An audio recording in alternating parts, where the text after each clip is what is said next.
昔々、あるところに、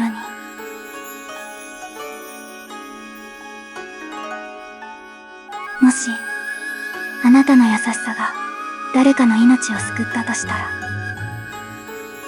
そして、その誰かが想像もしなかった形であなたの元へ戻ってきたとしたら、これは恩返しに込められた愛と約束の物語。そして一つの出会いが運命を変えていく物語です。今日は日本に語り継がれる不思議な昔話、鶴の恩返しをあなたにお届けします。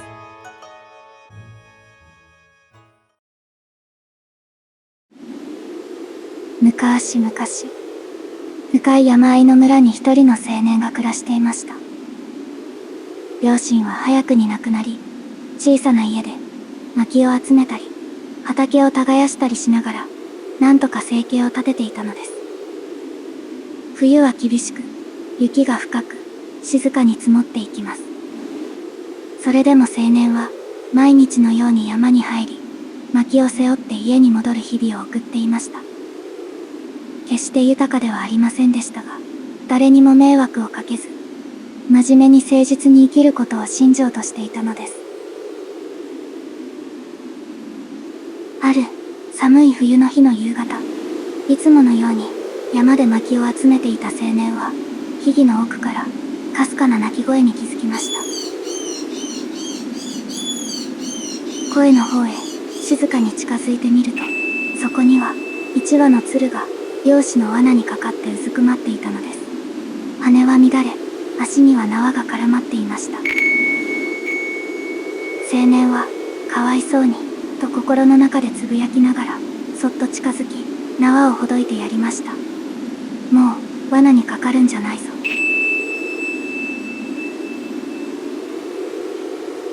鶴はお礼を言うように、ひときわ大きく鳴き、そして、空高くまっすぐに飛び去っていきました。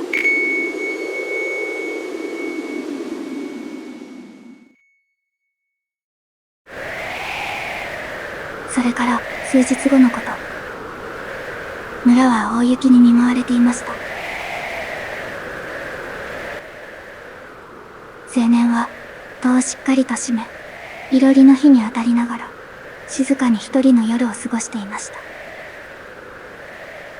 その時、突然、戸を叩く音がしました。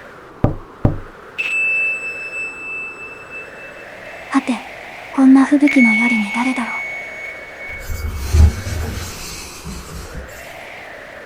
戸を開けてみると、そこには、見知らぬ若い女性が立っていました。旅の途中で道に迷い、宿を探しているというのです。着物は雪で濡れ、顔は白く、寒さに震えていました。青年は驚きながらも家の中へとそっと招き入れました。冷え切った体をいろりのそばで温めさせ、味噌汁とご飯を分け与えたのです。その夜、雪は一向に止む気配を見せず、次の日も、そのまた次の日も、吹雪は激しさを増していきました。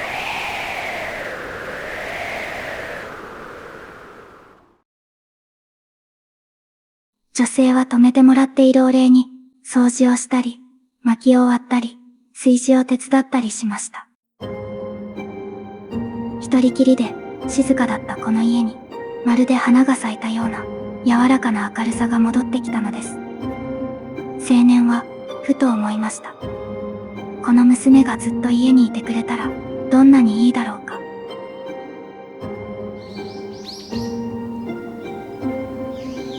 やがて雪が止んだ朝、久しぶりに雲の切れ間から日が差し込み、空はゆっくりと晴れ始めていました。その時女性は、そっと口を開きました。よければ、このままここで暮らさせていただけませんか。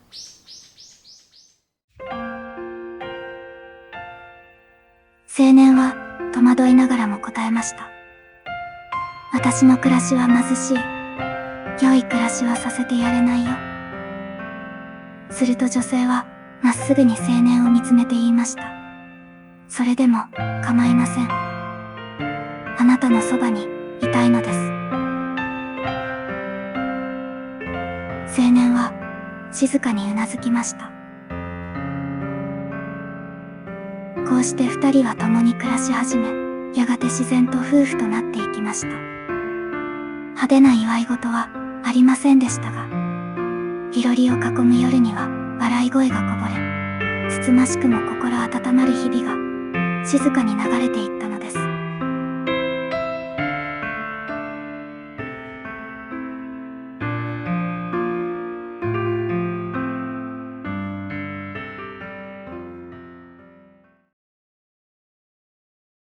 ある日のこと、青年はいろりの前で、ぽつりとつぶやきました。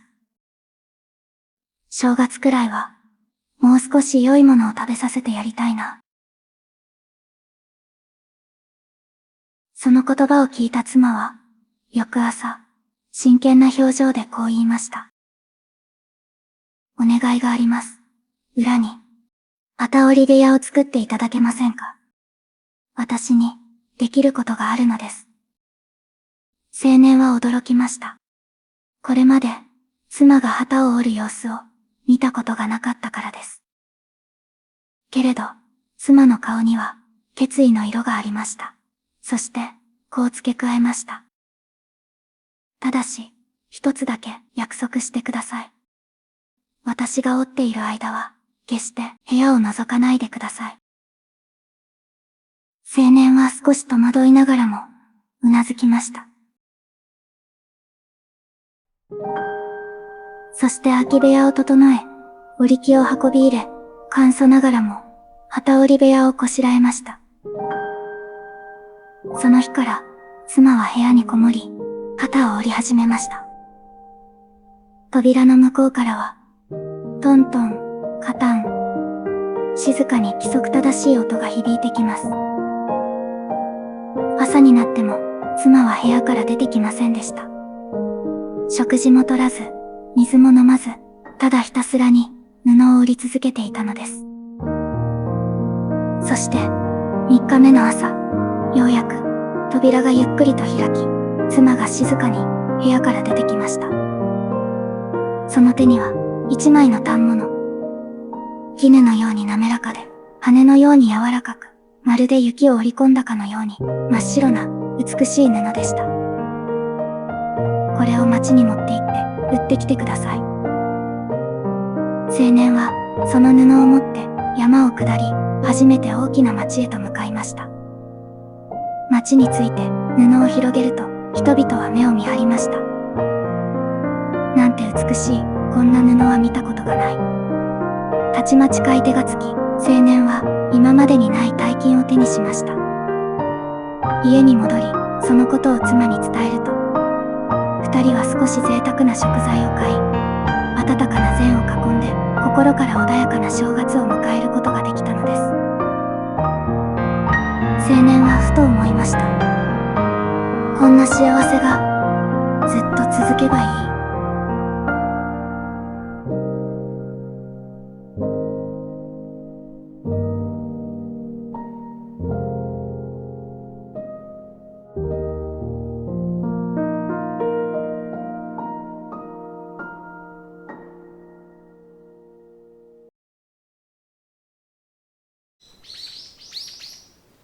正月を過ぎても、二人の暮らしは穏やかでした。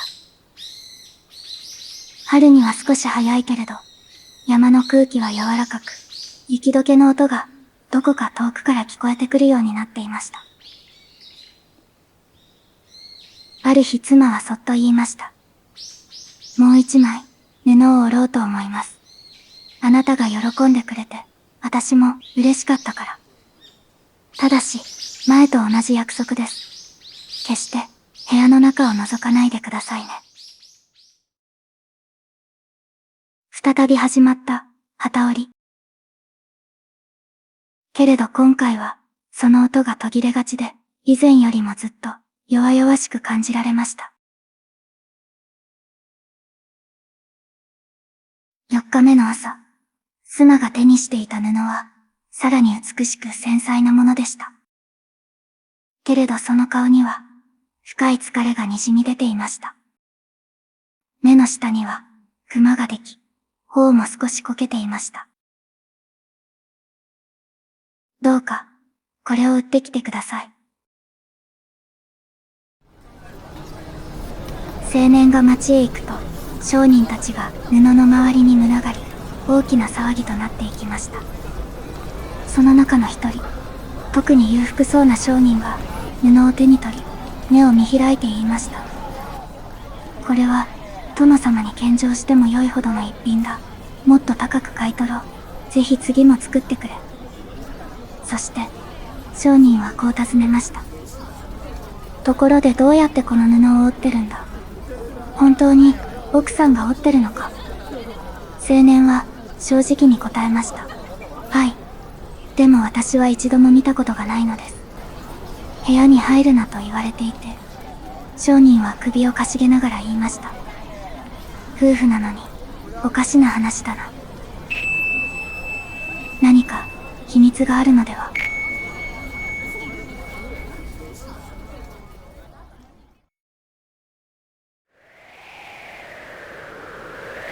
その晩、外ではいつの間にか、静かに降り始めた雪が、次第に勢いを増し、風が木々の枝を揺らし始めていました。いろりのそばで、青年は、そっと妻に話しかけました。また、反物を作ってくれないか。殿様がさらに高く買ってくださるそうだ。これでもっと、いい暮らしができるかもしれない。しばらく、沈黙が流れました。やがて、妻は、静かに言いました。わかりました。もう一枚だけ、折ります。でもこれが最後です。そして、もう一度だけ約束してください。絶対に、部屋を覗かないこと。青年は、うなずきました。けれど、その胸の奥には、小さな迷いの種が静かに芽吹いていたのです。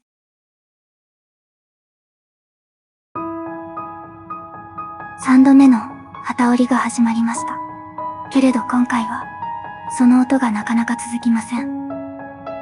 規則正しかったリズムは崩れ、長い沈黙と不安な間が耳に届いてくるようでした。大丈夫だろうか。中では何が起きているのか。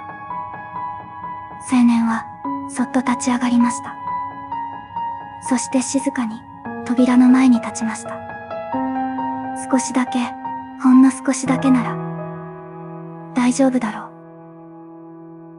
う。ゆっくりと扉に手をかけ、ほんの少しだけ隙間を開けて、中を覗いてしまったのです。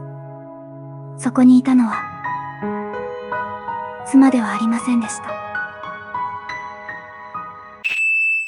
一羽の白い鶴。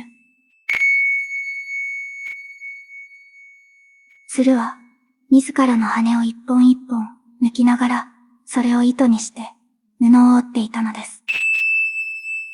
羽はまばらになり、体には痛ましい疲労が滲み出ていました。それでも、鶴は、ただ、黙って織り続けていました。青年は、ただ、その場に立ち尽くしました。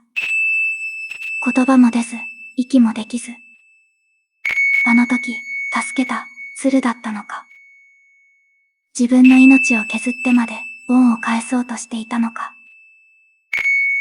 青年は、何も言えず、ただうなだれることしかできませんでした。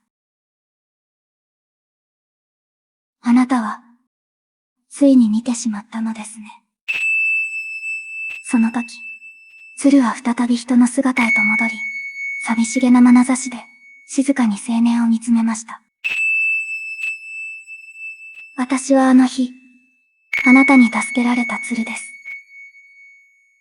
あなたの優しさに、どうしても恩返しがしたくて、この姿になり、ここへ来たのです。あなたと過ごした日々は、幸せでした。毎日の食事も、いろりの温かさも、何気ない会話さえ、私にとっては宝物でした。けれど、あなたが約束を破ってしまった今、私はもうここにはいられません。お願いだ。行かないでくれ。もうおらなくていい。ここにいてくれるだけでいいんだ。青年の懇願に、彼女は静かに首を横に振りました。たとえ、あなたのことが好きでも、私はもう、この世界にはいられないのです。そう言って、彼女は静かに扉を開けました。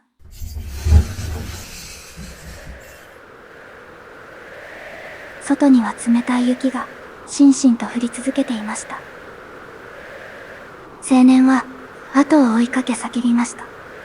お願いだ。行かないでくれ。けれど、そこには、もう人の姿はありませんでした。一羽の白い鶴が、静かに羽ばたき、空へと舞い上がっていったのです。鶴は、高く、高く、雲の向こうへと、消えていきました。足元には、白く柔らかな羽が、一枚だけ残されていました。青年はそれをそっと拾い上げ、胸に抱きしめました。そして彼は、雪の中で、一人静かに、立ち尽くすのでした。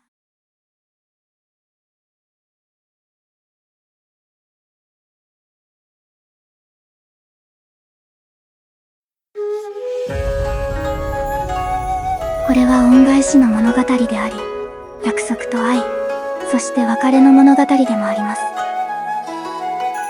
人は、時に約束を破ってしまうことがあります。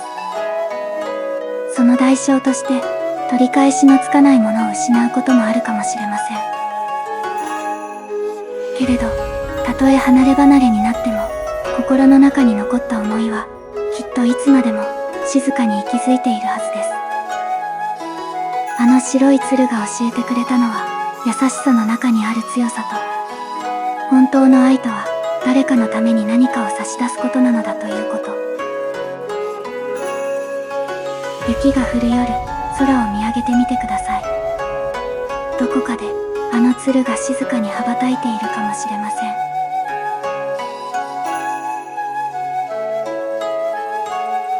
この物語が、あなたの心に小さな火を灯したなら、チャンネル登録とシェアをしていただけたら嬉しいです。それでは、また次のお話でお会いしましょう。